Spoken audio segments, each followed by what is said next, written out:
All right.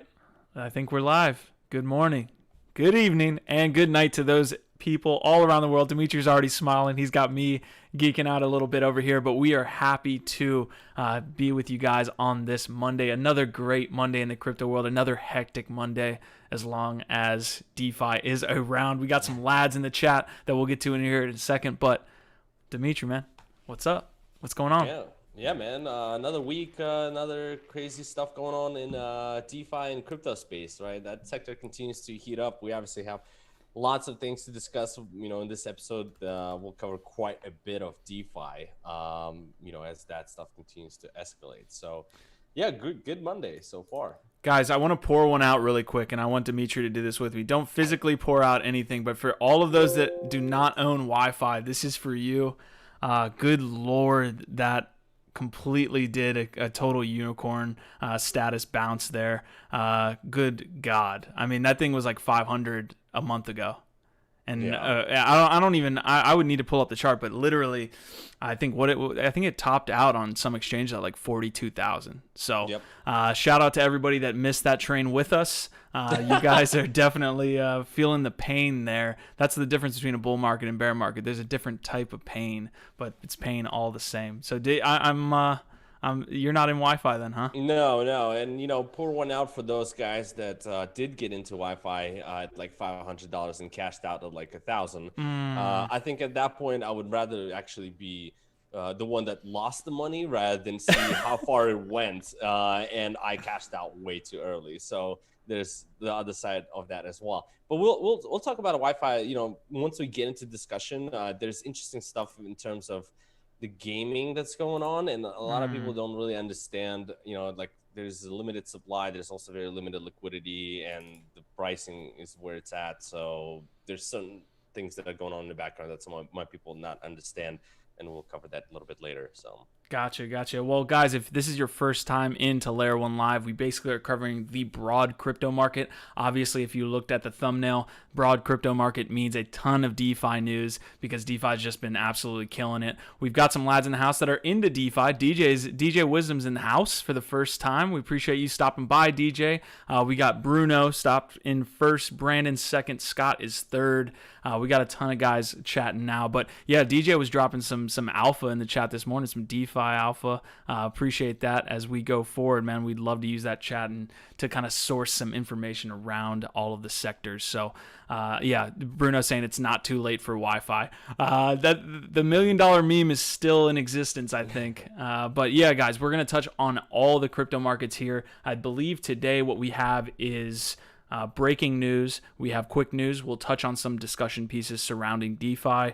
We'll hit Polkadot, EOS, a little bit more of DeFi, and then NFTs to finish up the episode. So if it's your guys' first time here, please leave a subscribe. We're covering everything for you so that you don't have to go out and source that information. If you do have some info we didn't talk about, feel free to drop it in the chat. If this is not your first time here, if you are a lad, it does help if you guys like the video and you share it on Twitter and social media and all that good stuff. So we're going to touch on some lads updates here, but what are you most excited about here as we drop all our social media links and everything? What are you most excited about this week, Dima? Yeah, it's just, obviously the DeFi has been taking up a lot of my time, so I'm super excited about the stuff and kind of that's happening. There's a lot of forks, right? There's a lot of people that are trying to replicate things and build on the success of the platforms that already exist. And they're getting some mixed feedback from the crypto community, right? And we kind of, obviously kind of seen that happen before, and we could forecast that happening. Like, hey, listen, there's going to be a lot of forks, a lot of replications, and so on. But are they going to be successful or not, right? Because we've seen, like, for example, like Yam, right? A fork of Yam that was set up as shrimp. That thing felt like 98%. Like, dude, like, that was absolutely brutal. Yeah, we've got a ton of DeFi stuff to get to. I think DJ's dropping YFV in the chat. So there are a ton of different forks coming out. There's a lot of experimentation going on. Always stay safe, guys. There's a lot of things going around these pools right now, and they're being forks of these automated market pools. We've got Dodo. That's some of the information we'll have. We're obviously going to touch on Sushi. So a ton is being done trying to, replicate the success of Uniswap on these different various protocols. So we'll see, guys. We'll move forward throughout this episode. Let me get to some quick LADZ updates here before we get started. I had it up here for a second. Let's see. I'm going to pull up the Substack here. So if you guys aren't, I know we've had a ton of questions mainly around how do I earn LADZ, which we'll get to here in a second. But basically, if you want to stay up to date on everything we're doing here, you're going to want to go to our Substack. The link will be in the description here in a second. But yeah, be on our Substack. This is the latest weekly update. Basically, we're giving you what you missed from the past week. We obviously had that interview with Zach Gall. Dimitri was breaking down sentiment analysis around Bitcoin. He was doing the state of the altcoin market on his desk. NFT Live clearly was going to take place, and it does so every week. We break down the NFT landscape. Here's what we got coming this week, okay? This is some big stuff, okay? We got the LADZ token art bounty that we've been talking about for feels like a month. We're dropping that. We're dropping the LADZ September distribution plan as far as the ways that we're going to get, and Dimitri will talk about this here in a second, but the ways we're going to distribute this, as well as kind of the total plan that we're looking for as we move maybe from September into that October timeframe. And then we're going to drop monthly utility updates. That's happening at the same time we're dropping that distribution plan. We're going to introduce 2 new members. So we've got 2 new members into the Layer 1 team. So we've been adding all these LADZ members. Everyone's kind of participating. We appreciate it. But we are adding specifically to our team as well, our kind of like operations team. So you guys will get some updates, big things happening there. And then we have Masari and Edgeware stopping by the channel this week. So that's pretty much what we're doing this week, guys. I'll bring it up one more time on the screen so you can see it in text form. But Dima, what did you want to get as far as an update around specifically that LADZ token? I know we had a ton of information that people were needing. Yeah, absolutely. So like, we constantly get this question, how do you earn LADZ? And, there is some information obviously that we have posted in terms of, you have to participate in live sessions like this one to earn LADZ. And there's also the Bitcoin stakes and a couple other things that we do. But what we've noticed is basically, there's still confusion around it, right? And then the distribution of it is kind of still slow because we did have initial goal, right? As you know, by our primer, to distribute an X amount of tokens to our community. And that process has been kind of, coming along slowly, right? So in order to ramp it up, we've decided to set up a clear guide with many different bounties and things you can do weekly, right, for a month of September, and with the goal to distribute, as much as possible of that initial supply to the community that we've described in the primer. So basically, starting September, you guys will have a clear setup where you can earn weekly a certain amount of LADZ and start ramping that up. So we're seeing the community grow, and as the community grows, the distribution will grow and so on. But you guys are basically on the first level, first in right now. So yeah, expect a ton of updates from us on LADZ in general, guys. I know there's a ton of things that maybe we can't speak on specifically that we'd love to speak on, but there's going to, as you see most of the social currencies and social tokens, community tokens that are out there, LADZ will look fairly similar in the way that they're traded and things like that, but we just have to make sure we do it the right way. So for all of those asking all those questions, that will be kind of laid out in these articles we have to come. So definitely a good update there. Let me get to the last bit of information. So we've got stats from this past week, guys. We're going to go top 5 countries here. We got US, we've got Australia, UK, Canada, and India. Those are the top 5 from all around the world. So appreciate you guys listening all around the world. Top 3 episodes from this past week. We got that interview with Zach Gall and Liquid Apps. That was amazing. Simply amazing catching up with an old friend like that. We've got Kava, and then we've got Flow, and those are the top 3 from this past week. And then we have this week coming up. Obviously, we talked about it already. Dima's Desk tomorrow, Masari on Wednesday, NFT Live on Thursday, and then Edgeware and Dimitri's Desk on Friday. So that's kind of the look at this week. I think we're ready to roll. The only other thing we want to shout out is a LAD shout out. We do this every week. We kind of like look at the past week here and say what LAD contributed a ton and kind of to the community in that sense. So we're going to go ahead and give a shout out to DJ Wisdom here. We appreciate you kind of contributing to the community there and getting Layer 1, better in that sense. So we appreciate everybody. So I think we're ready. I don't think there's Yeah. anything else. Yeah, I just wanted to read the comment from DJ Wisdom about the YFV. Yeah, unfortunately, I actually bought a YFV about like, I think it was like $20. And then something happened where there was some kind of an exploit in their pool. And basically something was wrong with it, and then it dumped to like $8, and then I got out at like $14, unfortunately. And now it's like, pumping. So that was definitely one that went into the losses book. Hey, it happens. Yeah, but with the community, guys, I also want to mention, we've talked about this, with Q and the rest of the team, is that we're expanding, right? So therefore, there's going to be certain roles that you guys will be able to fill, and we'll post certain things that we'll need. For example, like website development and so on, right? And the community can then come together and basically provide. Hey, listen, I can do this for you, or whatnot, right? So there's going to be expansions in right? You guys helping out Layer 1 and essentially earning LADZ through that way as well.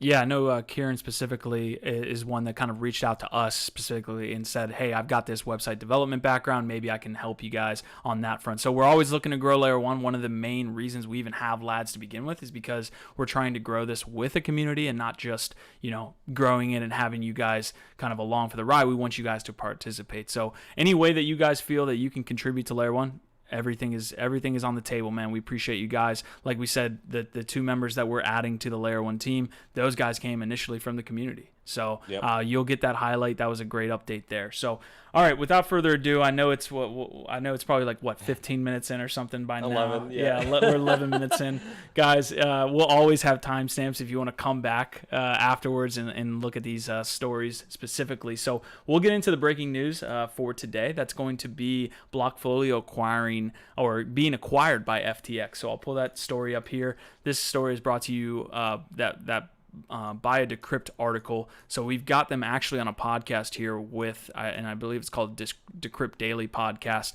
Basically, the CEO came on, Edward Moncada, and basically broke down that BlockFolio was being acquired. Now, the team is going to stay in place. It's going to be a separate brand, obviously, other than FTX. But what you have here is it looks like BlockFolio and FTX were looking to build this retail trading application. It says it right here.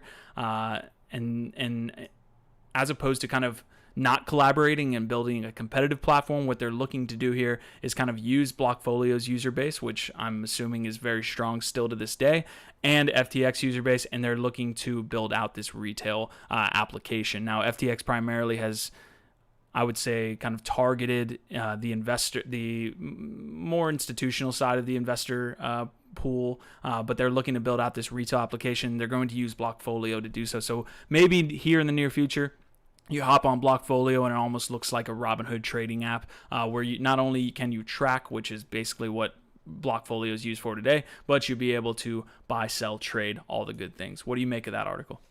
Yeah, no, it's great. Seeing the acquisitions continue to happen in crypto, and just in general, I'm a fan of Sam FTX, right? They took the spotlight, and they're doing fantastic things. And overall, FTX platform is big in terms of providing products, especially for prediction markets and driving speculators to them, to speculate pretty much on anything, right? So it's like, we've seen like back in the day when the hash rate, for example, was like popping or dropping, right? They're like, boom, you got the hash rate, product. You can speculate on how hash rate is going to do, right? So it's going to be interesting to see if they're going to introduce that to BlockFolio, if they will have some interesting prediction market highly speculative products on there that are easy to use for the retail guys, right? Retail guys love to speculate, gamble, and so on, right? So it'll be a huge win for them. So I think that's the direction they're kind of moving into. Right now, it's like from FTX side, it's more of they're targeting internal people within the crypto that are not as sophisticated, or actually kind of sophisticated, but they're trying to move into less sophisticated crowd within crypto, or maybe some of them that are outside of crypto, to bringing those users into using FTX. So it's overall great. Yeah, I'm trying to look into my past messages here, but I believe FTX is rolling out another IEO as well. Correct? I think there's a. I'm trying to actually find it right now, but their launch. I know the last IEO that they ran, Serum, is still doing really well. That anybody who caught that IEO is definitely doing well. So I got it here. It's called Hedge It. We've got. Oh yeah, I feel like I've heard of it. Yeah, HGET. So it looks like they're rolling out another IEO here on September 4th. Obviously, the lottery process is going to start a little bit before then. So definitely good for any FTX users and investors. They're rolling out some good IEOs. I want to give a shout out, guys. We got 15 of you guys in the chat here. I appreciate you joining us on this Monday. Some of the stories that we'll get to here in a second are going to be... we've got CMC, CoinMarketCap leadership leaving. We've got Sushi, obviously, is a huge story, which we'll touch on not only in the quick news, but in discussion as we go forward and their kind of battle with Uniswap here. We've got some Polkadot news. One of their tokens was bridged to Ethereum and is able to be traded on Uniswap, as well as the Acala Network, which is looking to be a DeFi hub on Polkadot. They raised $7 million. And then we got some EOS. We've got some Framework Ventures news in DeFi. That's kind of the breakdown. Obviously, we're going to hit NFT news at the end of the day. So appreciate everybody stopping by. It looks like there's 16 up to this point. If you can leave a like, it really helps us out.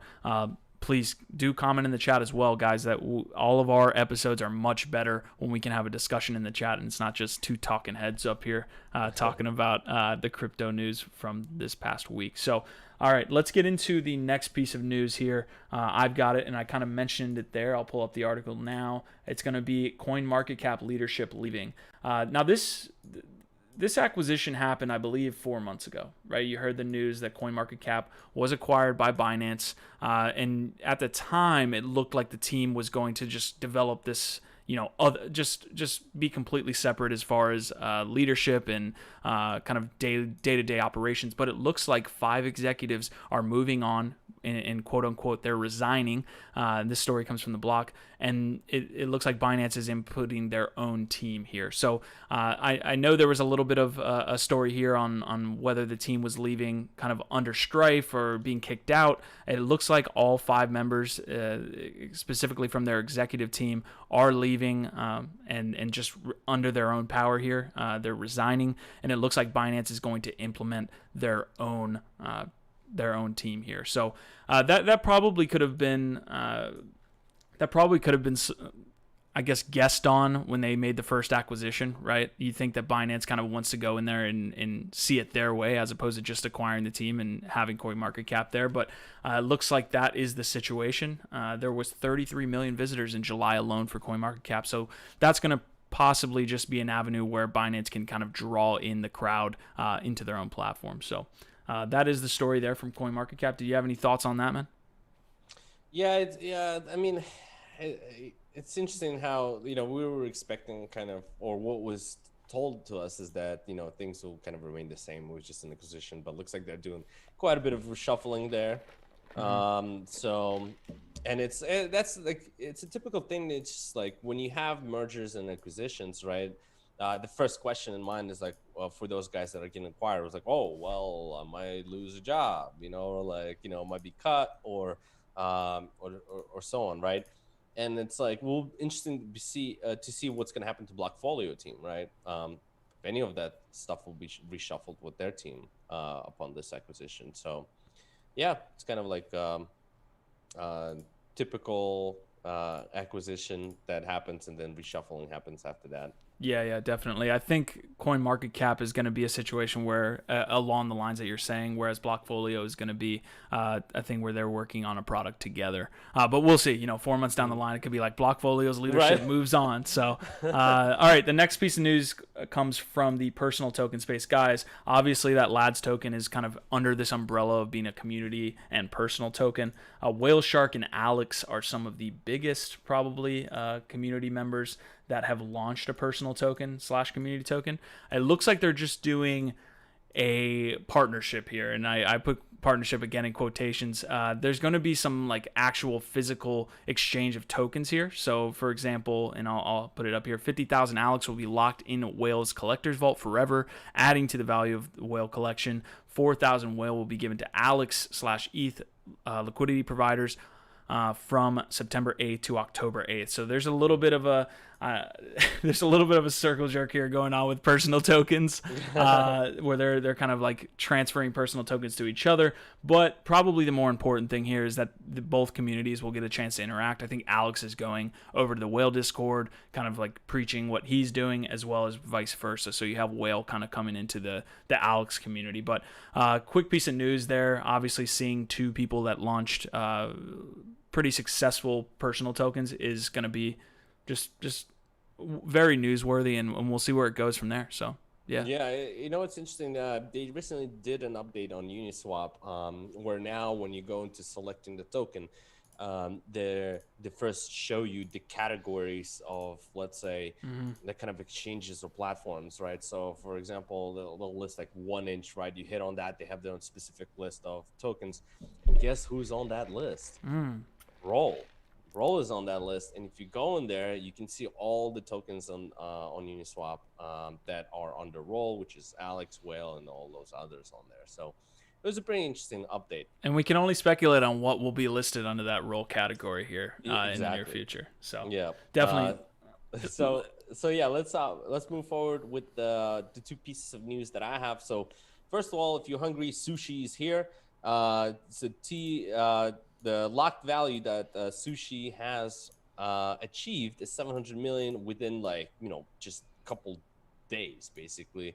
And for those guys that might not be aware of what this Sushi platform is, basically it's a fork of Uniswap, and it's got like the similar elements to like how Yam was designed.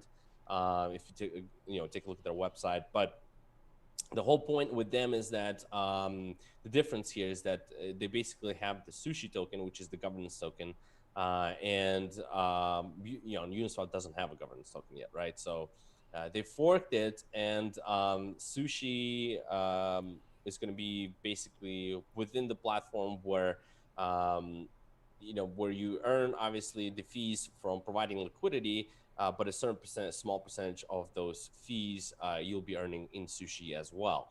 And really, what kind of picked up the interest so much and so fast is just when these type of platforms start, they basically start with big APRs, and those liquidity providers that get in first, they end up earning the most. So it's basically this race to get in first and start juicing that APR and all the rewards that the platform comes with. The Sushi price right now is at $3.62. So it's really what were you gonna say? No, I'm looking. I wanted to have CoinGecko specifically pulled up for this point, because at the end of the article it does say that Sushi price is 364 cents, and it looks like since then it's obviously rocketed up. The narrative here, right, is what Dimitri pointed out. It's Uniswap with a token, and we'll touch on kind of Hayden's response in social media, which has been super negative. He thinks, and we've talked about this on Layer1Live a couple times. Anybody can take this open source code and do with it what they may. And Sushi did just that. They forked Uni, added a token, and voila, you have this narrative of saying, hey, instead of what Uniswap did, which what did they do? They got that VC money. He got, so Uniswap was initially created via Ethereum grant. I don't know I think it was ETH NYC. There was like a DevCon or some type of hackathon, and Uniswap was created there. He got the grant there, and then was able to start developing Uniswap. And he hasn't taken money from, what fee is going to the Uniswap team at this point? Nothing. So this VC money was to enhance that roadmap. But what Sushi did was just kind of front run him a little bit, launch this token, and now you see what you have there. So yeah, it's gonna be interesting to see how this is going to turn out. There's obviously some community backslash, and we'll talk about that a little bit later. But it's just like we'll talk about it later as well in terms of new platforms coming out forking, and then people that just flock into that because of the APR. And DJ mentioned that the APR is just ridiculous on them. Yeah. And they're not going to stay that way. So it's just those people that are getting in first, they're capitalizing on it. So it's just like you'll see one platform that catches the hype, but how long will that last, right? So that's going to be really the challenge, and what's going to dictate the success of the platform is how long is it going to last. Yeah.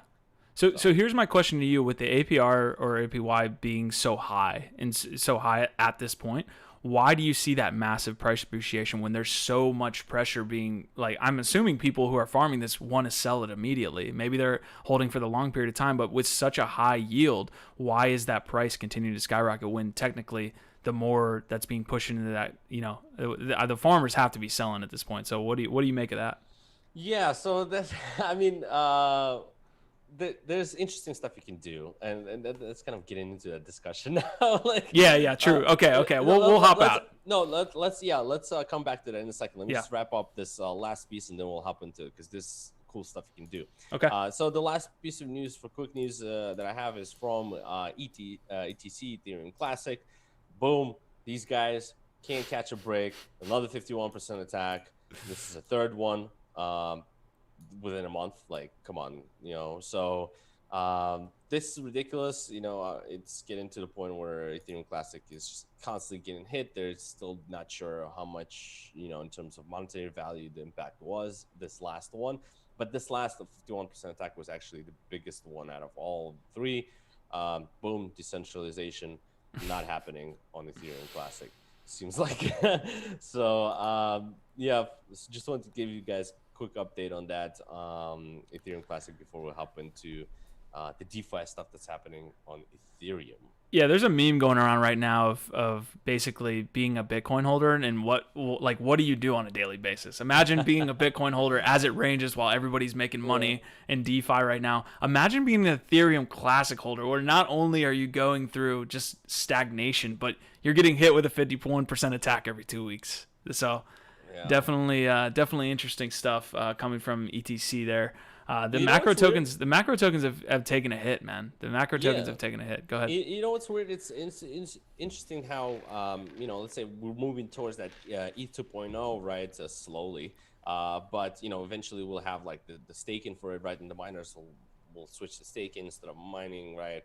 And there was this theory, like maybe some of those that are not trying to maybe move to staking and change their infrastructure, they'll just shift their stuff to ETC and just continue to do that.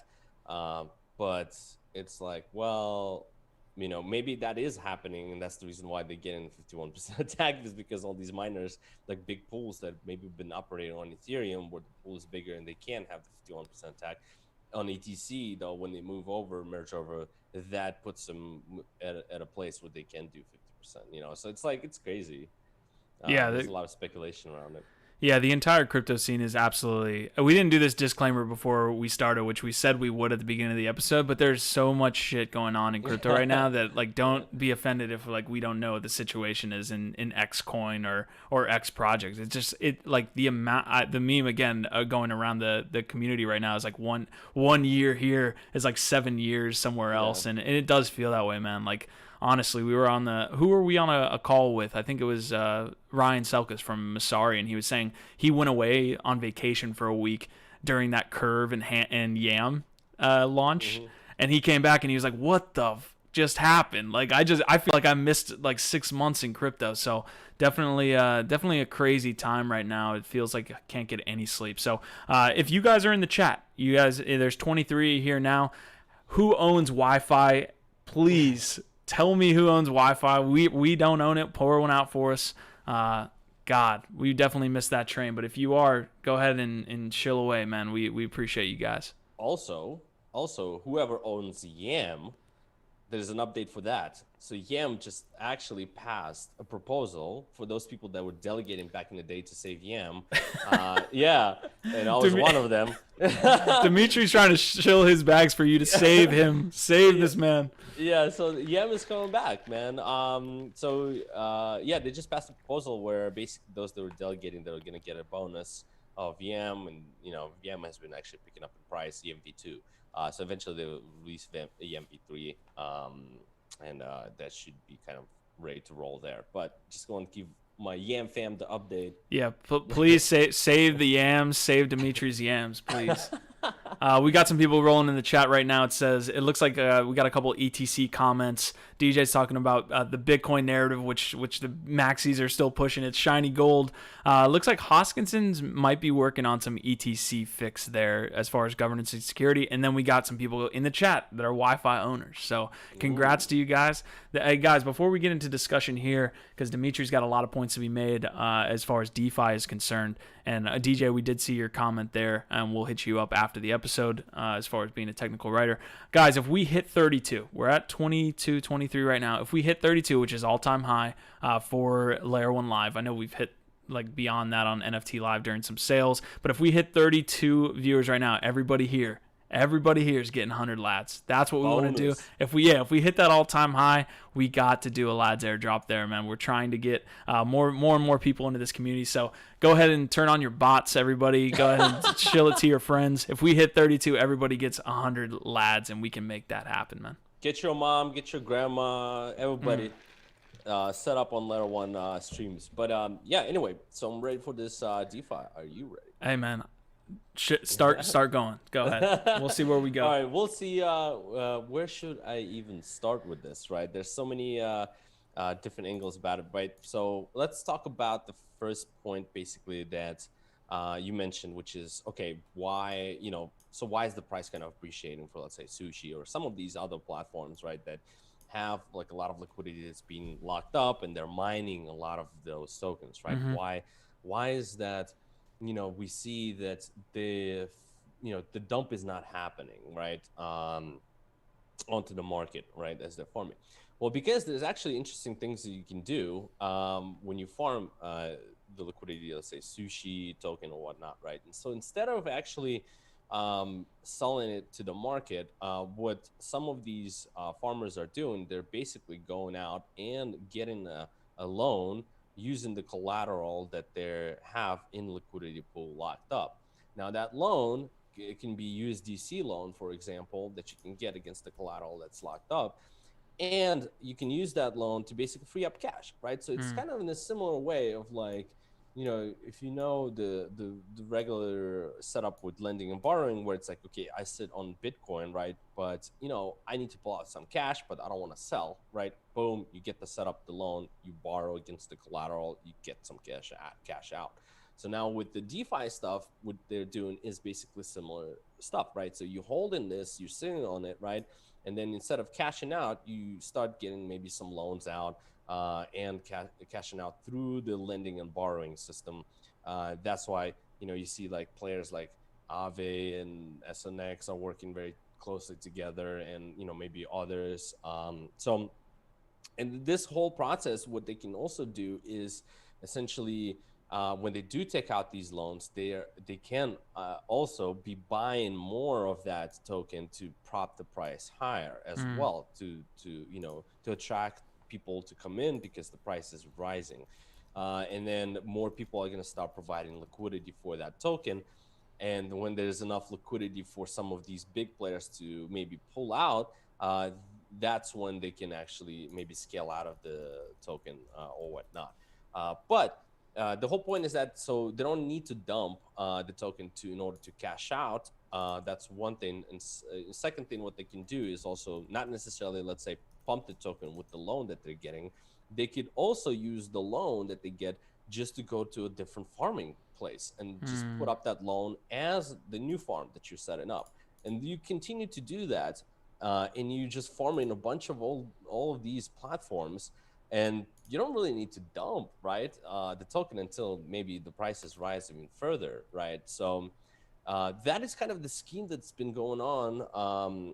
Not the scheme, but the system, the way it was designed, and people are taking advantage of it, is to mine these tokens and also not necessarily dump or minimize the dumping by having tools like lending and borrowing, where you can borrow against the collateral that you have locked up in the pool.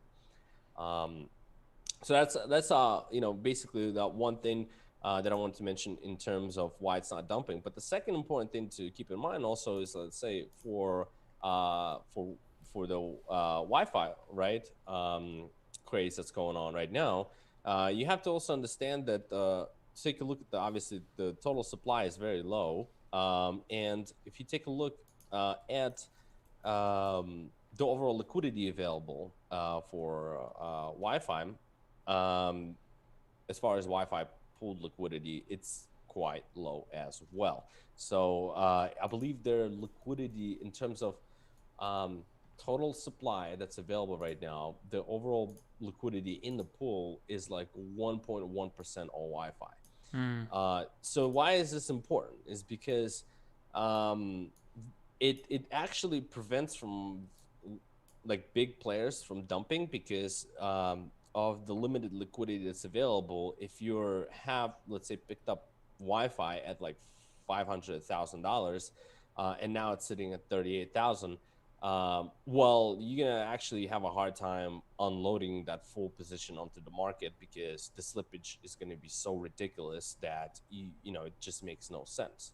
So that's why the selling pressure is actually minimized on Wi-Fi, is because through the fact of how the overall liquidity for Wi-Fi in terms of Wi-Fi tokens is not, you know, is not basically allowing some of these whales to cash out. Can you imagine like sitting, let's say, on a position that is now worth $800,000 and you can't get out of it, right? Yep.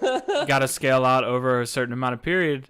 And that's a situation of being able to keep that narrative up. How long can you keep the narrative around the token up? Certainly, like, people will come in here and argue that like it's undervalued at this point, and that it's, you know, the value that it has is derived from kind of the, I guess, the process where it's farming tokens for you, correct? Like, that's the idea. So certainly there's arguments on both sides, but the longer that the whales can keep this narrative up, and the longer it stays at this price where people are FOMOing in, the longer they can cash out of that dude. More likely, like an $800,000 position, that's nothing. There were guys that probably put $50K into this, you know, at the beginning of this. You're talking millions. Those positions have to be in the millions, and it's going to take a long time for them to get out. I will go on to say this, though. CoinGecko is showing the total volume on Wi-Fi, and most of the volume is actually happening on Binance now. Did you see that?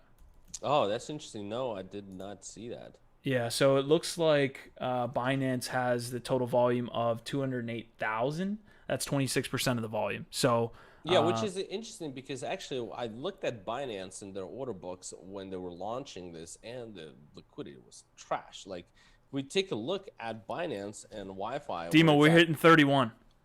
Boom. We're at 31 now, boys. We're getting close. So if you look at a Wi-Fi on Binance, you'll see that the order books were actually very thin.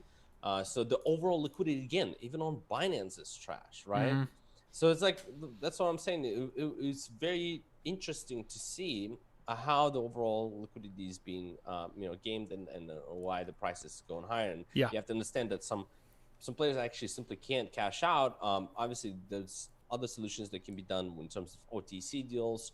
That probably can happen if you have a pretty significant position, and then slowly those that do take that OTC deal will slowly unwind their positions through a period of time. So basically, the way this thing is set up, as far as the mechanism goes, it is, it's setting itself up for sell side liquidity crisis, as I talk about, right? Because you basically cannot sell because there's not enough liquidity to sell your position. And then put the extra gas fees on top of that. Exactly. Imagine everyone trying to get out at the same time, gas fees. It's just a whales game. It is a whales game at this point. It's becoming more and more of a whales game.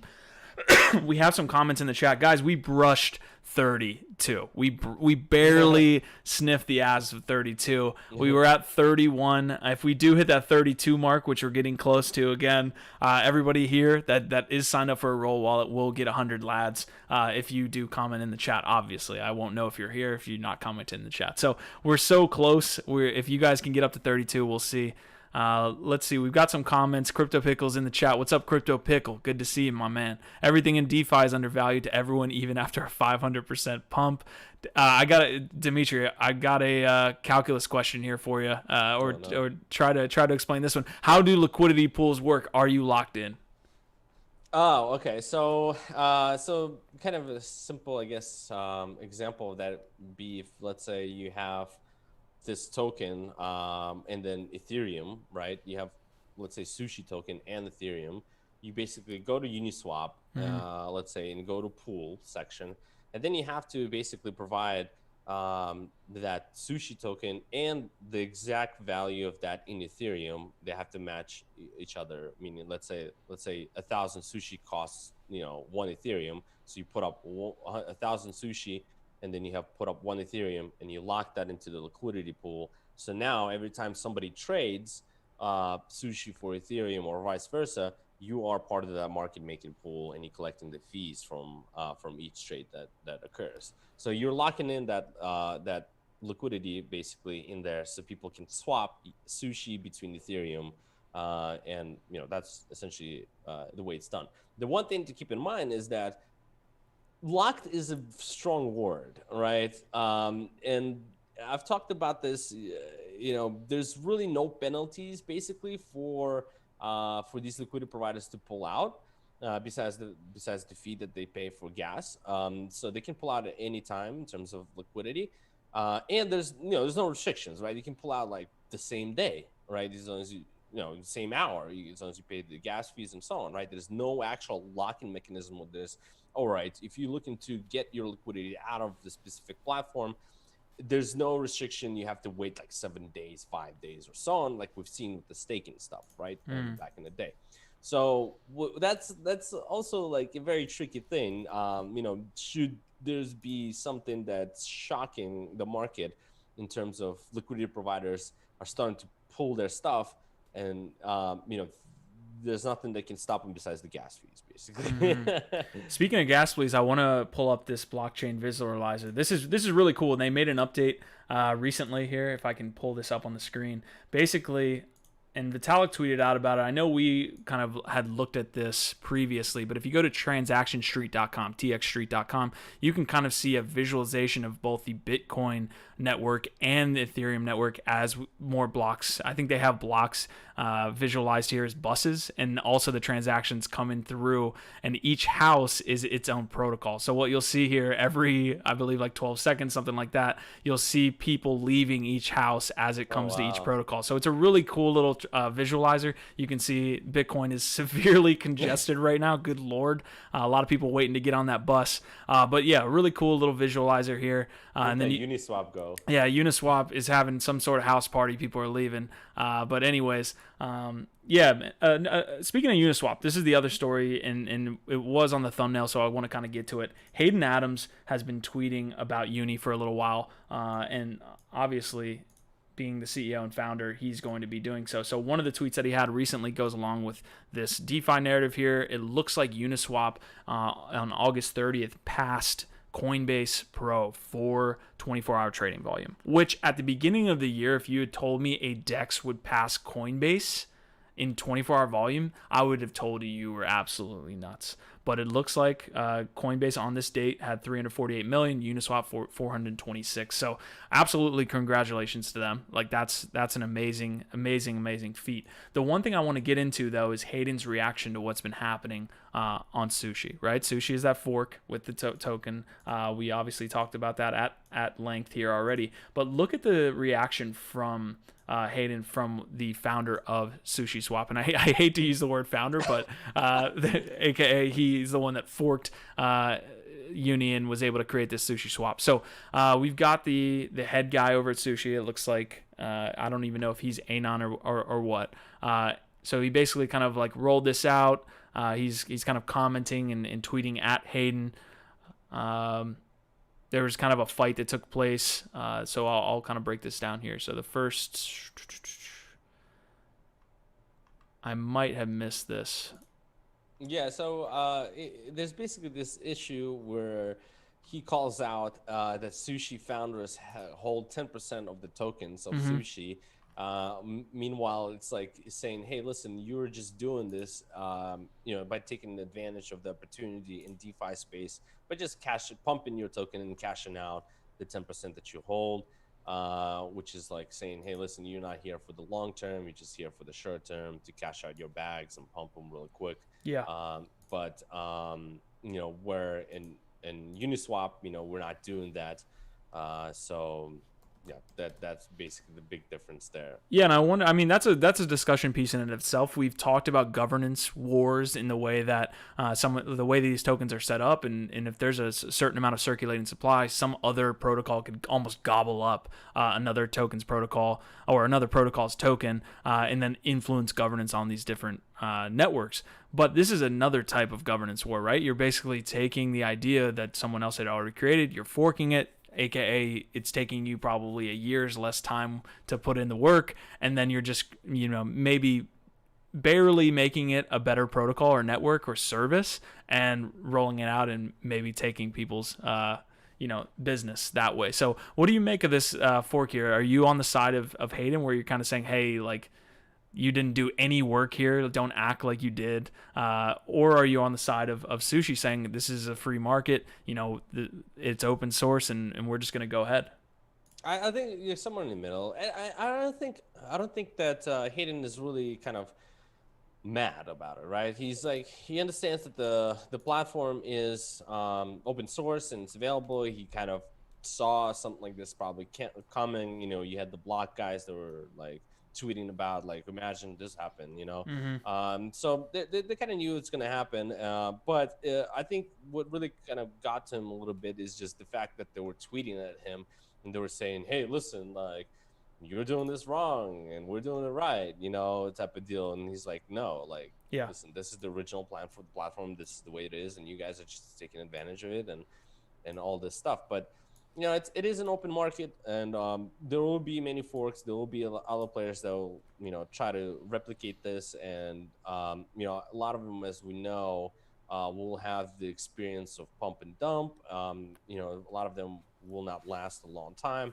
Some of them might, but overall, we know that the more you replicate the same thing, the less of an alpha there will be.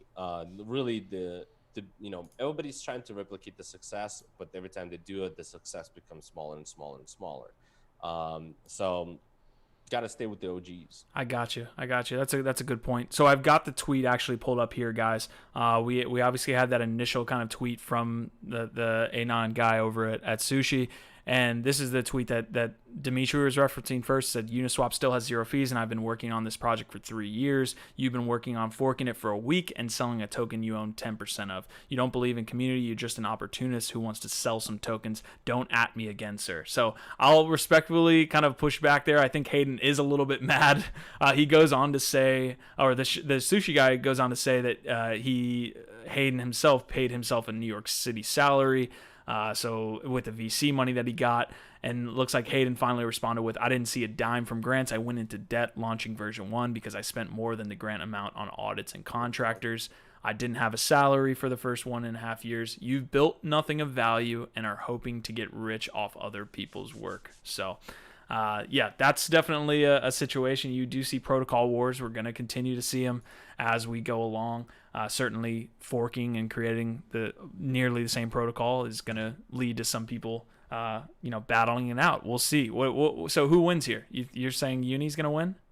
Yeah, absolutely. I'm not saying that, hey, listen, the Sushi is not going to perform, right? I mean, the way it's catching attention, it's definitely capturing a lot there. And, a lot of the liquidity providers that are going to be coming in, they're all going to be chasing the yield. And once that starts getting too saturated, they'll just move on, right? Yeah. So I'm going to throw a disclaimer in here too, guys. I bought Sushi right before this episode, so I'm going to go ahead and see what it is right after the episode, kind of trying to catch that little pump there. So, hey, can't blame me, man. Don't hate the player, hate the game, all right? So we've got some Polkadot news, some EOS news, and then we'll get into the rest of DeFi. So I wanted to also mention, just really quick, in regards to the volume that you mentioned, right, on Uniswap. So you have to keep in mind, for those guys that might not know this, is that So the volume, the way it's calculated for some of, for all of these tokens on Uniswap is that, listen, if the actual tokens moon, right? Let's say if they move higher within that 24-hour period, then the volume is actually pricing itself in dollars based on the price that it's trading at now. Meaning that the volume that was traded, let's say it was trading at $3, right? And then let's say within the 24 hours it gets to $1,000, then the volume, 24-hour volume for the previous 24 hours is going to be calculated based on $1,000 per token. So that's something a lot of people don't understand. And then when they look at the volume, and then they're like, just take it, for what it is. But it's crazy because, like when you look at it, why don't they just timestamp, right? Okay, listen, there's the volume that was traded at $3 per token. Therefore, we can include, that volume price at $3 rather than whatever the token is got pumped to. Now they just readjust the whole volume that it traded all this, at that price, which is, I don't know, it's kind of ridiculous. So you have to just take that volume with a grain of salt when you're, comparing volume with, like, let's say Coinbase or other exchanges. In at face value, this actually happens on Etherscan too. I remember going and talking to you about one of the tokens that I had traded and not understanding, or in that moment, I don't know why it slipped my mind, that the actual value, if you go back a week later, a day later, whatever, it's being calculated in that same dynamic fashion. Yeah. It doesn't like lock in the ETH price at that time. So I was like, what the hell? What kind of slippage is this? But it actually wasn't slippage. It was just the fact that it was repricing for ETH's gain. So yeah, great point, guys. That's a phenomenal point there. I did not know that when it was dynamic. That's kind of like ICOs saying they raised 20 mil when they really raised 5, right? Yeah, exactly. Yeah. Guys, so we made it out of discussion. We appreciate it. I know we haven't touched on a lot of these comments, and we should, honestly, like, be more attentive. Sorry, that's just such a crazy news week. Cheese Chaser's in here for the first time. Thank you for showing up today, Cheese. He's saying sushi equals leveraged as fuck. Deborn is saying he obviously asked how liquidity pools work, and you answered that. Kieran's here for the lads. Kieran, great to see you as always. It looks like Squeaky Tadpole. I haven't seen Squeaky in here before, so welcome into Layer1Live. Crypto Pickle's talking about EOS DeFi. Do you see any here you want to touch on, man?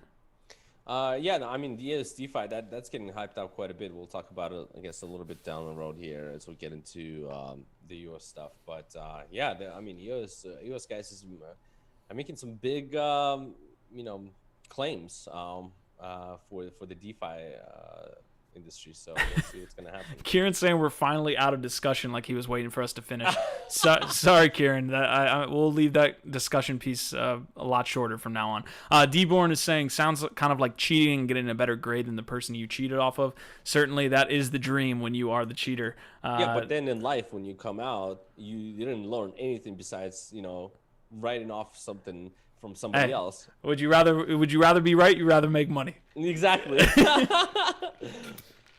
Good to see you guys all in the chat. Guys, as you can see, each week my coffee cup here is getting a little bit bigger. I went with the extra large with the energy shot today. So that is what's going on in crypto this week, guys. Appreciate you showing up to Layer1Live. If you have any discussion pieces you want us to touch on, I know DJ dropped Unify, which I have not looked at. We're going to touch on Dodo here in a second, which I think is an important one for those DeFi players out there. They just launched a liquidity mining event that's going to be, I believe, live tomorrow. So we'll touch on that here in a second. Let me get to some Polkadot news. I haven't been moving the ticker here at all, so let me go ahead and move that down for you guys. But basically, Acala Network raised $7 million from the likes of Pantera Capital. I think we had Spartan Group in here. This is going to, as Polkadot starts to kind of continue its ascent in the market. We knew Polkadot was going to be big, right? Gavin Wood is over there building a great platform. They had this community behind them, a community because of Gavin that was going to be tightly related to the Ethereum community, which was going to kind of ensure its success almost, if you asked me. But as we see Polkadot kind of rise in popularity, these parachains are going to be super important. We talked about the parachain auction last week, so there's going to be a limited amount of kind of slots for these parachains, and they're going to be bid on over the course of months, and they're going to need to be renewed, yada, yada, yada. So Acala is one of these parachains that's going to be launched. They raised $7 million from Pantera. This is looking, and I haven't done too much work in the Polkadot ecosystem. We mentioned last week that we're going to be spending more and more time in Polkadot as it continues to get built out. But Acala is looking to be this DeFi hub on Polkadot. So it's good to see them raise $7 million. Obviously, Pantera is a big player. We have a couple of stats here: 14.5 as far as new accounts, 142,000 meaningful transactions, 52 million total value locked in a testnet campaign, and 30 ecosystem collaborators integrating into Acala. So I know I was looking at their Twitter. They were doing some cross-chain transactions that they were showing on social media. This is just one to keep an eye out for. I don't believe the token's live yet, but what are some other Polkadot tokens we were looking at last week? I know OM was one of them, but it's Edgeware is another to keep an eye on as well. We have them coming up this week, actually, at the end of the week. So, I mean, we have to give you the Polkadot news. It's going to be a big player, going to continue being a big player. I think there's an argument to be made, and it's the same argument that we've seen like since 2016 with that fat protocol thesis. Like, what do you want to invest in? You want to invest in DOT, or do you want to invest in the parachains on DOT? So I'll throw that question your way. What do you think about the Acala raise? And then also, like, if you had to at this moment choose parachains or DOT, which one are you going with? I mean, I guess if you choose DOT, it gives you kind of a blanket over the overall sectors of what they're doing.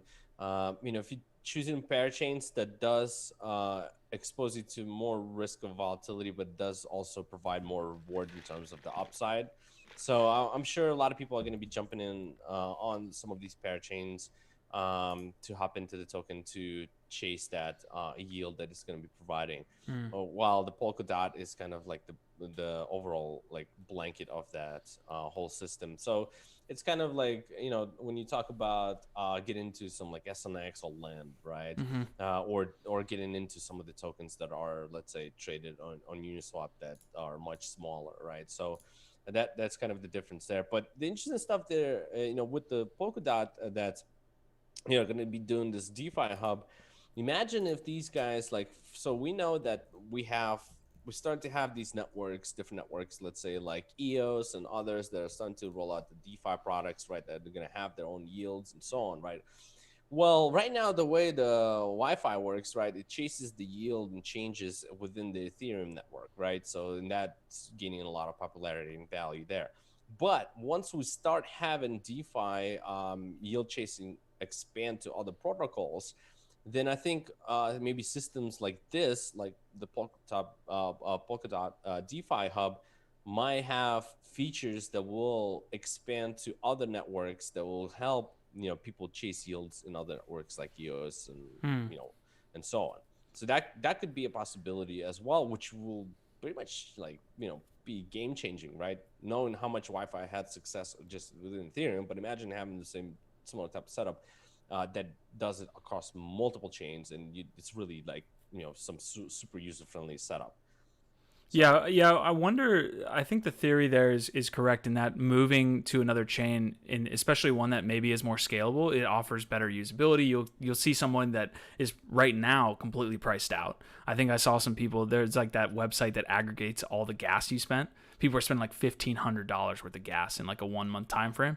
So that definitely will help other people in the other ecosystems. But I'll throw this your way. In that Mike sent us a link, I believe it was yesterday morning or yesterday afternoon, and it was basically kind of saying that people within Ethereum have made so much money. The Ethereum community has, like, as a whole, and that started with the ETH ICO and has continuously gone down as you've seen more projects that people have reinvested in and therefore kind of reinvested and made more alpha there. I wonder if moving to another chain doesn't have the same effect that we might think it does, because there's so much money in Ethereum right now, and you have that Ethereum community that's basically kind of it's cycling in on itself. Do you kind of understand my point there? Where most of these people live on Ethereum. I get at the end of the day, probably the best thing to do from like a logical standpoint is to chase alpha no matter what chain it's on. But I could see a little bit of bias coming through and saying, I'm going to just be within this Ethereum community because it's provided me all of this alpha so far and just the returns that it has. That's it's kind of a roundabout theory there, but I really do think that most people who made money on Ethereum are going to tend to stay there, even though there might be good options somewhere else. Yeah, I guess, but there might be solutions where you can stay within Ethereum by using some kind of a system where it just gets in and out to capture the yields outside of the Ethereum system and then brings it back there. I think at the end of the day, a lot of these players, they'll realize once they start seeing these yields roll out and the alpha becoming, way better in some of these other protocols like EOS and others that are going to be coming up, because it's not going to be as saturated as Ethereum is. That will bring them in through different ways of, like, what I mentioned, like maybe even having something automated, right? Where it goes across multiple chains to scans to see which one is the best yield and puts the money there and then flips it around to different sections of the market. But I think that overall, obviously lower fees and faster transactions and so on, that will bring a different sector of people, like the more retail guys that can't afford to pay the gas fees or the transaction fees and so on, which is actually very good for the whales to have more retail guys getting in, having less of a barrier of entry rather than having big whales kind of duke it out between each other on Ethereum. So I think it will be taken very positively by the guys, in Ethereum, especially if they have solutions that can jump around, not necessarily get out of Ethereum, but also use in addition to Ethereum to capture some of the yields that are starting to be offered, especially in the beginning as that sector is growing in the other networks, right? That the beginning of it is really going to be the biggest thing. Gotcha. Okay. I like that. All right. So this is what we're going to do. We're going to finish up with Polkadot real quick, guys. This is kind of a developing story. Kalupu, and I mentioned it in the LADZ chat this morning, got listed on Uni. So that's basically a bridge there, right? You have a substrate token, a token on Polkadot that is being listed on Uniswap. There's the bridge. It's an xKLP. And it's funny because earlier this morning, Kalupu Network, the actual team behind Kalupu and literally the project, tweeted out that they had that listing on Uniswap, and there was a tweet that mentioned it. It was a link directly to the trading spot on Uni, and now it looks like that tweet has been completely removed, and they've instead kind of replaced it here with a community update. So we've got the xKLP Bridge project with Uniswap as an initiative from senior members of the Kalupu community. There's no formal link with the official Kalupu project. This means you can make requests, but be sure to read and understand the guide document. So it's interesting, man, because the team initially tweeted this out. It's no longer on their kind of front page here, and they're saying that the exchange listing will come soon. So I know there was a ton of different issues around it being a bridge. I think it was initially listed on MXC exchange, and the price was like almost 100% different. There was literally it was like $250 on the MXC exchange and like $460 on Uniswap. So I don't know how the guys made off with arbitrage there, but yeah. Oh, we just hit 32. Boom. All-time high. If we make it past 33, that's an all-time high. Guys, we said we drop 100 LADZ to everybody in the chat. We just hit 33. There it is. All-time high. Everybody that's in here that's been chatting is going to get 100 LADZ. We just hit all-time high for Layer1Live. But yeah, just finishing up on that Kalupu situation, there was kind of an ARB opportunity there because MXC was listing it at a certain price, and then it was then being listed on Uniswap for, I don't even know if it's still listed there. Definitely an interesting situation, but I was able to get in early and make a quick flip there when I heard about it initially. But after hearing about that arbitrage opportunity on MXC, I kind of washed my hands of that. So definitely an interesting situation as we see more bridge tokens and more wrap tokens on Uni. So it looks like we're getting a ton of comments for hitting that all-time high, man. What do you think? Well, come on, celebrate. Yeah, man. This is fame. Crypto Buffalo is in the house. My man, what's going on? Daniel is catching our stream. Good to have you here, obviously. So, boom, yeah, man. It's good stuff. Yeah, we've got Buffalo in the house, and Buffalo. I'm not gonna drop any hints here, guys, but Buffalo's gonna. We'll just drop it. Buffalo's going to add to the production of this stream. Whenever we hit another all-time high, next time we do, it's going to be with that Buffalo production. We're going to have streamers hanging down from the skies. God, Yeah, who knows what confetti Buffalo? flying, you Who know? knows? I mean, he sent us some of his work earlier today, and who knows what the guy can create, honestly. Like, there were some really cool graphics that were in there, so I don't know the limits to which this man can create, but it's going to take Layer1Live and NFT Live up to the next level. So Buffalo cannot wait. We'll drop the official announcement later, but we couldn't hold ourselves. So we're hitting 34, guys, all-time high. Pump. Yeah, this is a pump, a Layer 1 pump. As we're getting into EOS. Okay, we'll merge into EOS. Dima's trying to get my head under control for this episode. But guys, everyone's in the chat. We appreciate you guys showing up. For 34 of you guys, man, we have appreciated you guys. I remember doing Layer1Live the first time. I think we had like 7 guys. So it's great to have everybody in the chat as we kind of grow this channel. You guys are amazing. We could not do it without you. So, and not only are we saying that, we're doing that. LADZ token is a way where you guys can participate in our growth, and we're not just saying that with you. So, guys, we'll move on to EOS here. I'll move into the next column, and we'll touch on USDT. Now, I'm going to actually explain or kind of break down the story, and Dima's going to kind of explain how it's important. So, over the weekend, we had a tweet from Paolo Ardonio, the CTO over at Tether, and basically a migration of USDT to EOS happened from the Tron network. So basically, he tweeted out, EOS community, who's your stablecoin daddy now? And it looks like 10 million USDT was swapped to EOS in a large move for EOS DeFi, right? And this is where I want you to kind of break down the importance of USDT on EOS, but it looks like up to that point, and then we'll touch on DeFiBox here in a second, all the USDT that is now kind of locked in there. But this $10 million, I think literally, I believe 40% has already been kind of acquired into that EOS ecosystem now that that has been swapped. So big move for EOS, obviously. But what do you make of this Tether being swapped from Tron to EOS? Yeah, it's interesting because, that's basically... they're preparing themselves for the DeFi setup where they need Tether, right, in order to have the liquidity setup that we see, in like Uniswap and some of these others.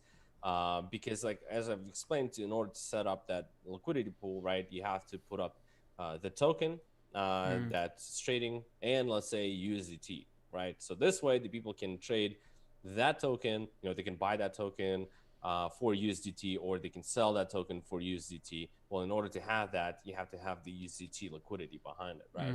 So why use the other network, right, when you can get it set up on your own network, as they're prepping themselves for the DeFi setup. So it's gonna be great.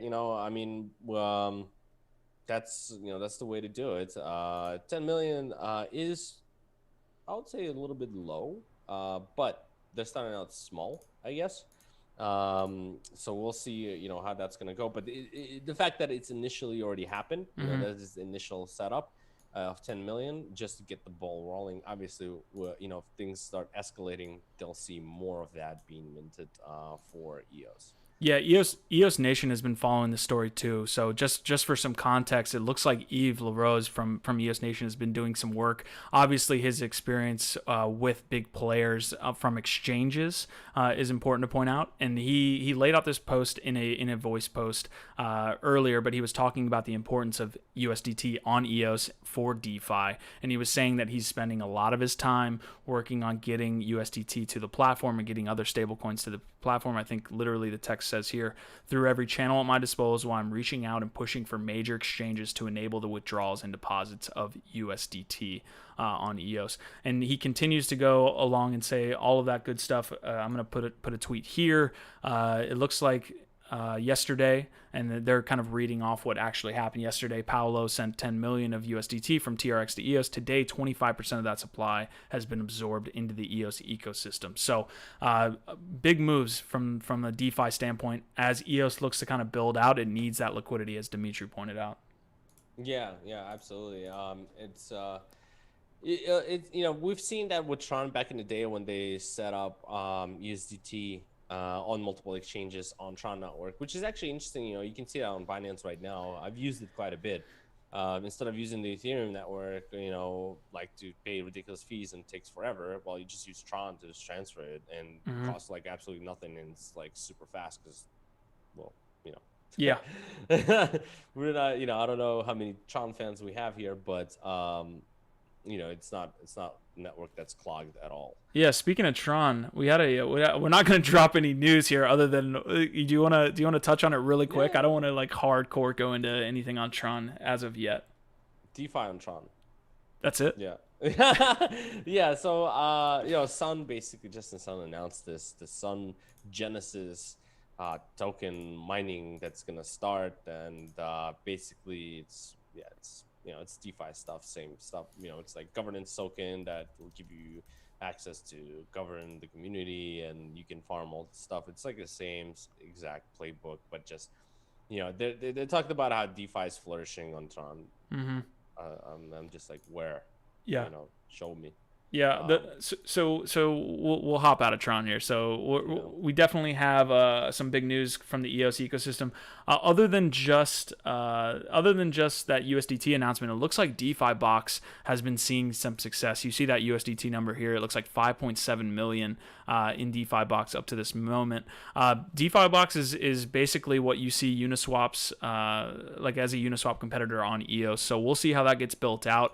Certainly, we have some more stats here. It looks like total liquidity at this moment is 6.5 million EOS. So that's the liquidity that's kind of like within that DeFiBox platform. This is again a product that's rolled out by Nudex, and it is EOS's kind of, I wouldn't say answer, because there's always an ability for another platform to come out, but at least from the initial stages, DeFiBox with its implementation into a ton of EOS wallets is going to be an area where EOS users and those that aren't familiar with EOS, even if they set up that a wallet that has that integration, can start to use the EOS protocol in a Uniswap type fashion, where you can kind of obviously lock liquidity in there as a liquidity provider, but also buy, sell, trade in that swap fashion that you see on Uniswap. So big news. The only other piece that we have from EOS, I did want to get your thoughts on DeFiBox if you had any, but the only other piece of news, it looks like Dan Larimer got himself on Ivan on Tech. So if you got, I might even drop that, because that I didn't get a chance to listen to it, because that honestly dropped like an hour before this interview, so there was no way I was gonna have time to listen to Dan talk to Ivan on that. But let me drop that in the chat really quick. It looks like they were talking about Ethereum bridges and different things like that. So let me make sure I get this to you guys, and then we can kind of move on. So what did you think? Did you have any thoughts on DeFiBox before we move on?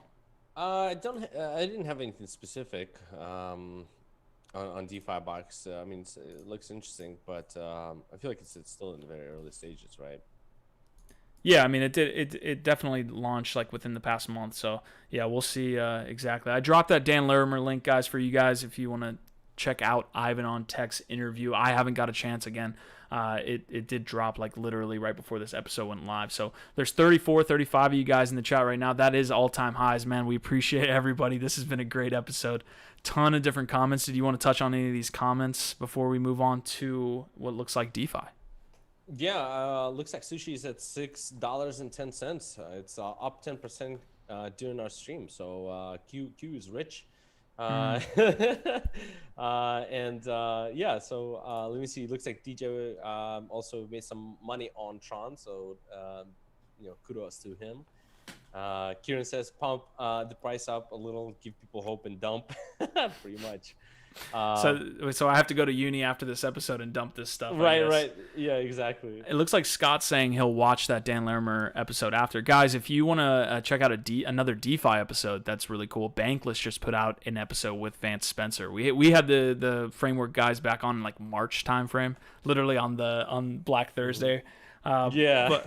Which is an awesome story, but also we didn't know what DeFi would become at that point. So I would love to get the framework guys on again. We do have an episode coming out pretty shortly that we'll touch on as we get that confirmation pulled up as far as DeFi is concerned.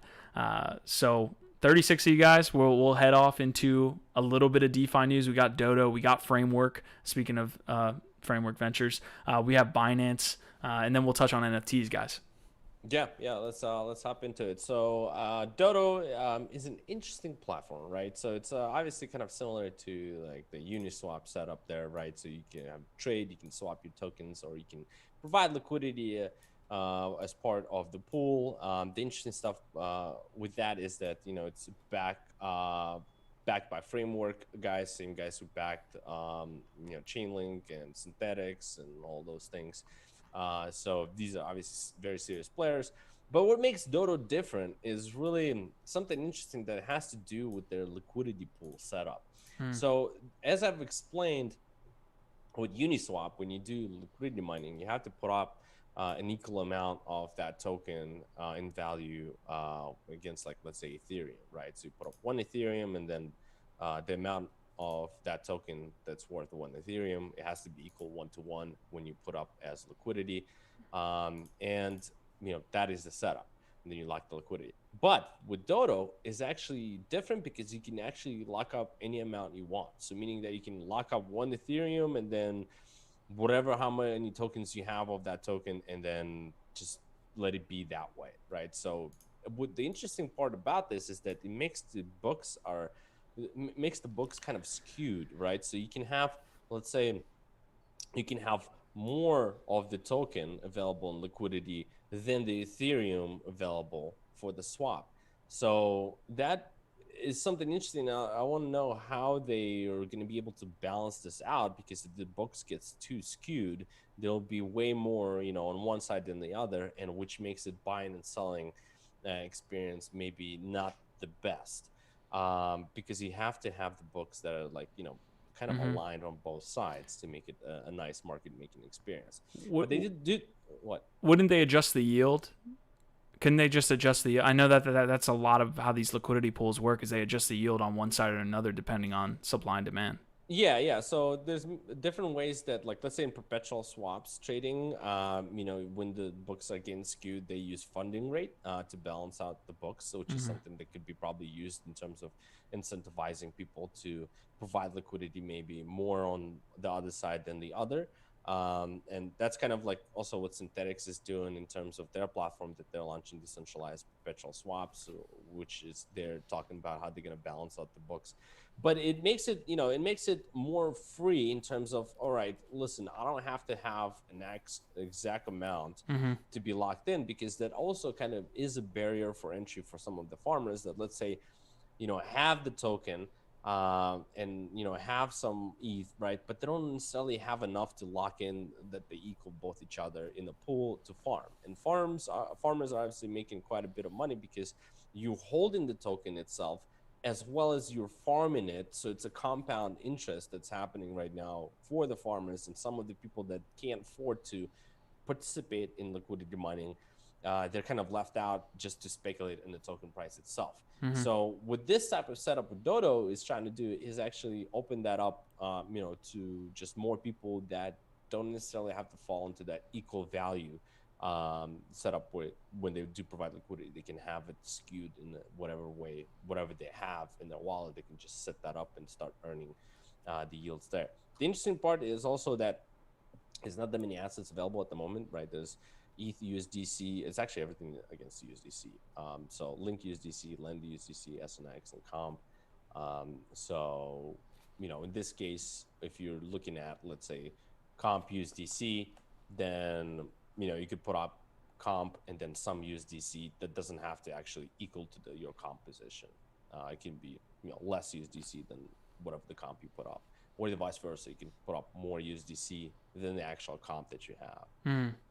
So the extra part of this story here too, guys, is that and I'm going to have some people that are upset at me for leaking this story to you guys, but they're going to actually launch their first liquidity mining event here tomorrow, I believe. So the link should be in the description at this point. If you got in early and didn't get a chance to, or I guess we put in the links a little bit late. So if you want to refresh your browser, basically you can see all the links that we're using, but you have all the information here as far as the first liquidity mining event. Basically all the information there as far as their initial distribution, and most of these DeFi protocols are distributing to early activity providers there on the platform. So that's going to happen from a set amount of time starting September 1st, and the early, people that are interacting with that platform, providing liquidity, I think also trading, are going to get that initial distribution a la the same way kind of Comp was working, Curve was working, all these good things. So if you guys do make a little money, don't forget to leave a like for us back here.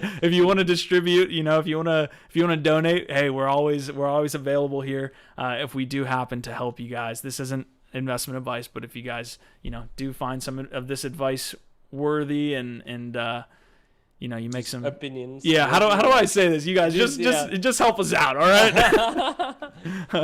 Yeah, so that's interesting to see. Yeah, the liquidity pool, once it's going to start, obviously a lot of people are going to be trying to capture that. Yeah. And it's going to be interesting to see how the books are going to be balanced, basically, in that way. It's going to be an experiment. Yeah, and the reason, guys, this is so important and we're sharing it to you and the reason I made that point of kind of leaking alpha here is it's not like your typical kind of you have the token and now you shill it to anybody that wants to listen. At this point, everyone is up on the same game. That literally everyone here in the DeFi space is going to get distributed tokens if they participate, and it's not something that we're letting you know here afterwards. Sushi is at 646. I might have to turn off this interview. Here we go. Yeah, guys, I'm going to be over here on the side kind of working on my MetaMask here. No, we'll move on here. So let me continue with DeFi. So okay, again, we got Framework Ventures that also raised $8 million to fund own labs, which is interesting. We talk about we talk about how much money is being thrown at the space, especially DeFi space. It's very hot. There's a lot of fundraising that's happening. A lot of people are throwing money at that. And Framework, is obviously very legit. They've been very successful with their picks in the past. So now they're collecting more funds to release this. Basically, their Framework venture, Framework Fund Labs, which is going to be mostly concentrated on finding alpha in the DeFi. They're looking to expand the team by hiring basically engineers, traders, and so on to continue to expand, in the DeFi space by capturing the alpha that's available, because there's so much that's going on right now, and it's hard to keep track right when you have a smaller team. So they ended up hiring some interesting people. Hired the CTO and co-founder of decentralized exchange IDEX, and the former Wave Maker Partners principal Roy Lerner. So things are moving quickly, and Frameworks guys trying to capture as much as possible. So they're expanding and throwing some more money into finding alpha. And especially, I think once the sector is going to grow beyond just one single network, I think they're realizing that they're trying to prepare themselves to make sure that they have enough tools and staff and so on to be able to capture some of the new stuff that's rolling out outside of probably, maybe of Ethereum as well. Yeah, the Framework guys have done nothing but make great moves. So obviously, it is interesting to see them go the product route. Although obviously they're not like directly involved in day to day. I'm guessing this is more of a product route as opposed to like taking a direct investment and seeing appreciation or what have you from an investment standpoint. They're actually getting in the mud now a little bit, which is based on their success. That's kind of the opposite approach that you see happen. Usually people kind of start their startup and see success and then they turn into investors. They're kind of moving the opposite route. Although, again, this has to be said, like it is from probably a more hands-off approach than what you normally would expect. Cool, man. Yeah, Framework's awesome. They're having an awesome year. Good for those guys. Yeah. And just to wrap up like the DeFi space, the last piece of news that I have here is basically Binance launched DeFi composite index with 50x leverage. Boom, more leverage. Let's go.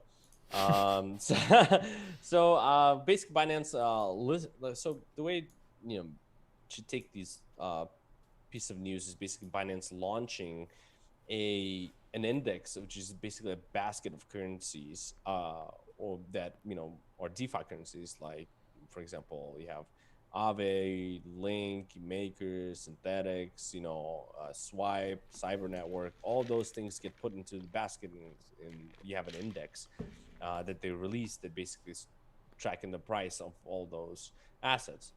Now, if you would like to trade that and basically speculate on the sector itself, there is leverage that's going to be available. Using 50x leverage is obviously not recommended at all. As a matter of fact, using anything beyond 10x is probably not going to be recommended, because knowing how volatile that sector is, adding leverage to it is very risky, right? So just be careful with that, guys. For those that are looking to speculate in these baskets, it does offer a great way, maybe perhaps for some hedgers, right? Let's say you're involved in DeFi and you're holding some of these tokens. There's a good way that you can probably hedge some of the potential downside risk if it does occur by maybe throwing in some leverage shorts on the index in case the positions and so on starts unwinding and the market starts unwinding, so you can protect downside risk. So it's not necessarily the only way to use this is to speculate, even though Binance is very good at stirring up speculation with their traders. A lot of sophisticated traders will use this as a tool to hedge some of the downside risk within that sector in DeFi by maybe throwing in a small piece as a short as a basket overall. Yeah, Binance has made some shrewd moves as well. Aligning themselves with Kava Labs is a good one from the DeFi space. Mm-hmm. I know Binance Dex was like a big piece of news. I don't know exactly where they are from that perspective, but they've definitely like involved themselves in the DeFi space more than you'd think a centralized exchange would. But maybe they just see the writing on the wall. Yeah, exactly. So it looks like Sushi is at 681. This is a Sushi podcast for everybody that is joining late here. We've got a updated price ticker.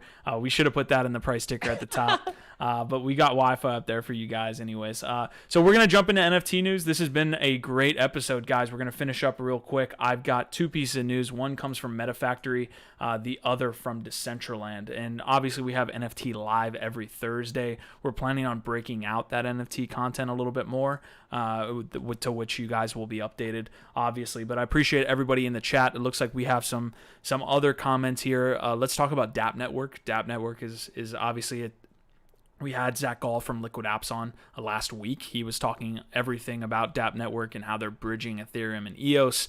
So definitely looking out for that. And the team is doing a great job. The token price is phenomenal at this point if you're a early investor there. Mike Scott saying bankless episode with Haseeb Qureshi, solid. 2 good discussions of automated market makers, but best part is Haseeb's thesis for what ETH2/sharding will look like with DeFi. Yeah, I mean, we've heard ETH2 for a long time. We honestly, like, if you can start to have the processes and the services that you have on ETH without the gas fees, cannot wait. Everyone's waiting, so that's pretty much where we're at right now. Kieran wants to have more alpha. We're constantly trying to bring you more, but hey, guys, this is a two-way street. If you want to give us some alpha, we appreciate that too. Bruno says, unfortunately, the plebs remain the last to know. So, yeah. Yep. And then he finally says the scheme encourages to keep secret. Good projects are not to get that shill and difficult to find. Good projects are not.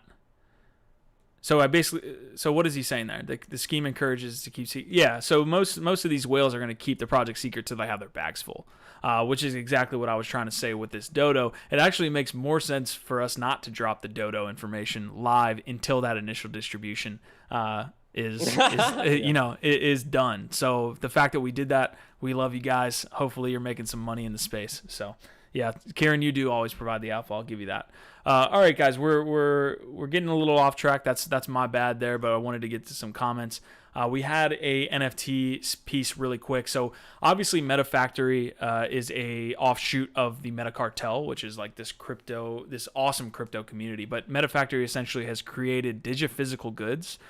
So when you like get an NFT, for example, the NFT they have here, this is an actual physical product that has a corresponding NFT associated with it. But the really cool thing is if you are one of the first purchasers of the NFT, you're getting a percentage of the actual sales that MetaFactory is doing. So they're kind of doing this thing where they're providing, as long as you have that physical NFT, you get almost a certificate that is live, and you get a percentage of all of the series of that. And the image is there, as you can see. The original NFT is there, and anytime any of more buyers are getting parts of that series, they're essentially getting tokens or I mean a profit there as well. What do you think about that little scheme there, man?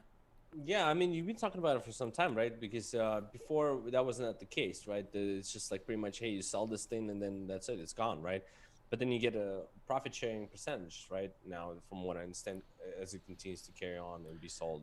Yeah, Place. the idea I think came about probably a little bit less than a year ago. So the actual physical article that we first saw this on was Play to Earn, which we follow a lot for NFT news. If you guys are interested, and they said it was kind of like a new concept, but this was actually introduced a long time ago. This has just now been brought to fruition for the most part. So this is actually like their first time trying this. I'll try to find the exact line, but.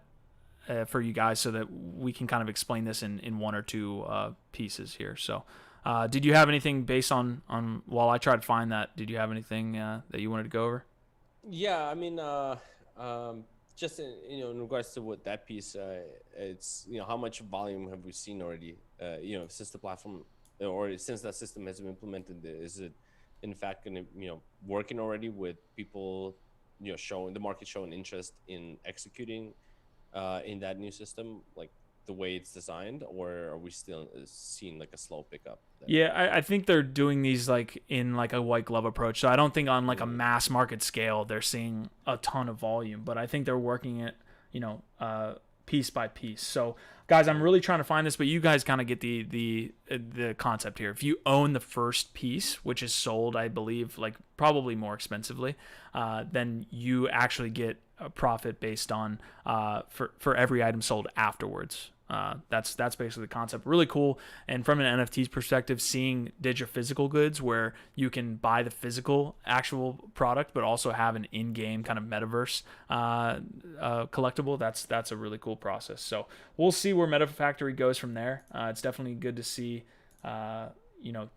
people being able to almost like take part in a brand. Imagine buying like a first edition, Nike situation, and then all the ones afterwards, you're getting a percentage of the profits. That's kind of the idea there. So the last piece of news, guys, is going to be Decentraland. This is kind of an overview of all of the volume on that platform. We've seen gamers have spent $25 million in Decentraland, which is an absolutely astronomical level.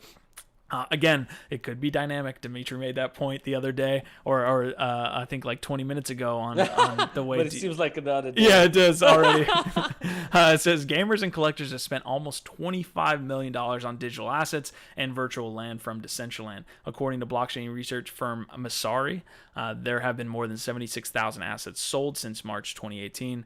And that would suggest an average price of $325.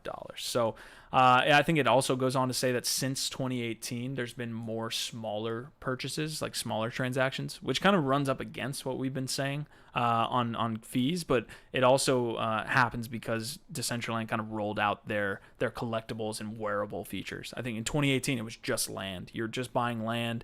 And now in 2020, you can buy I think I have a MetaFactory jersey, and there's all these different things you can wear in game, and that has led to more smaller transactions on the platform. It looks like they took some more data from non-fungibles. According to data from non-fungible, Decentraland has a total all-time trading volume of 24. That's well ahead of 1.6 on Somnium and 2.1 in CryptoVoxels. So with 1.5 and no world to show for, the Sandbox is in fourth place. So good to keep up on all the metaverses, guys. It looks like DJ's saying it's more magical than Bitcoin. I guess that's definitely it's definitely more entertaining than the Bitcoin narrative at this point. So that's pretty much it, guys. We have NFT news. Every Thursday we're breaking it down. We'll look to break out that content.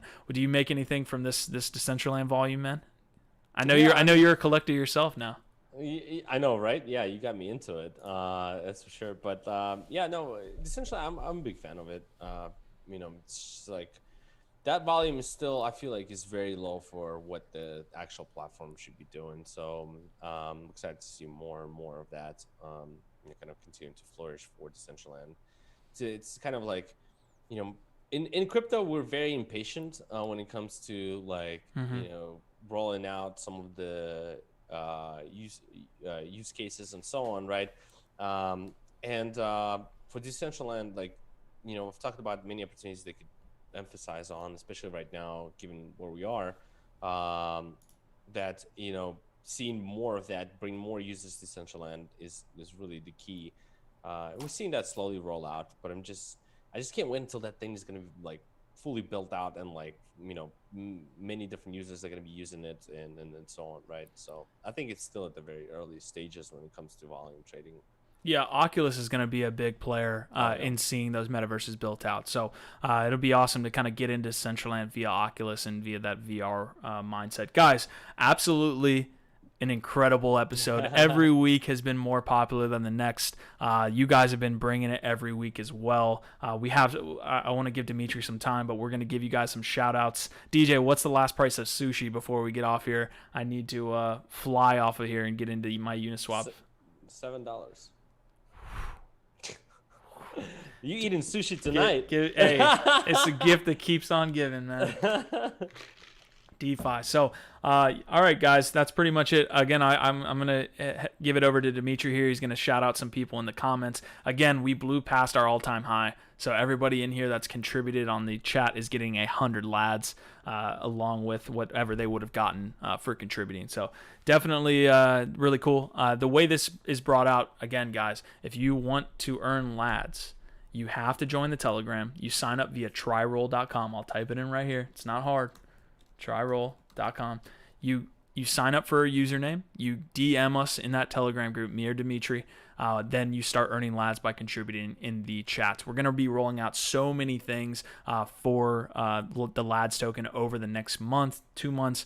This is just a way for us to build Layer 1 together. It's been an amazing experience up to this point, man. So ton of updates coming to you guys over the next, weeks, months. I mean, it's going to be an amazing ride, and I'm glad you guys are here for it, for sure. Yeah, absolutely. Shout out some people in the chat: Daniel, Scott, DJ, obviously, and then Bruno, Kieran, Gary. We got some new people in the house as well. Wallace. It was great to have everybody on this episode, obviously.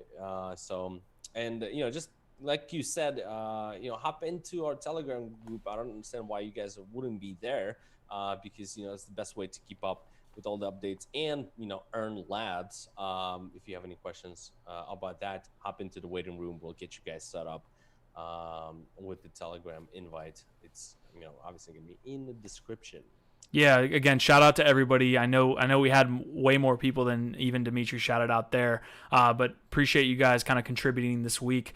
We have some content. Obviously, we do content every day, so there's one reason to hop into the channel every day. So this week we've got Dimitri's desk tomorrow. Tomorrow, 5 p.m. Eastern. By the way, guys, I did the poll on Telegram, and looks like between the 4 and 6 p.m. is the winner. So looks like my 5 p.m. is going to stay there for the time being, but I want to emphasize this: it is very important to participate in these polls, so we can customize our live sessions based on to catch most of you guys at the best time, because that's the reason why I do Dimitri's Desk Live, is to interact with you guys and answer these questions as much as possible. So we're gonna keep it at 5 p.m. for now. Maybe we'll do something interesting where I'll do maybe a session at 5 p.m. on Tuesday, and maybe Friday I'll switch around. I'll see if I can capture some of the guys on a different side of the world. I know the time difference can be pain. But yeah, tomorrow 5 p.m. Eastern, we'll dive into the price action of this market, talk about DeFi tokens, talk about alt markets and Bitcoin. Yeah, we've got Masari and Edgeware this week. We got NFT Live on Thursdays, guys, bringing you all the crypto content. We're building out the team. We can't wait to kind of officially announce those guys here shortly. But Layer 1 is definitely on the right track, and it has a lot to do with you guys kind of contributing every week.